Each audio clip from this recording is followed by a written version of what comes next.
Hi guys, welcome back to a new episode of How to Log In. Today in this video, I'm gonna show you how you can log into your Eduiade account. Keep watching the video till the end. To log into your Eduiade account, please go ahead and open up your Google search. On the search box at the top, type in eduiade.ai and make a search. The official page of Eduiade's account will appear on the screen. Tap on three lines at the top right corner of the screen and from the drop down tap on Sign In. Now to log into your Eduiade's account, enter your email address and tap on Sign In with email. A sign-in link will be sent to your email address. Open your email and tap on Mail sent by Eduiade. Click on Sign In link and tap on Continue.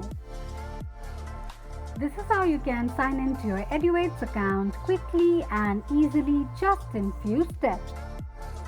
If you have any thoughts or queries, let us know in the comment section. Don't forget to subscribe to our channel.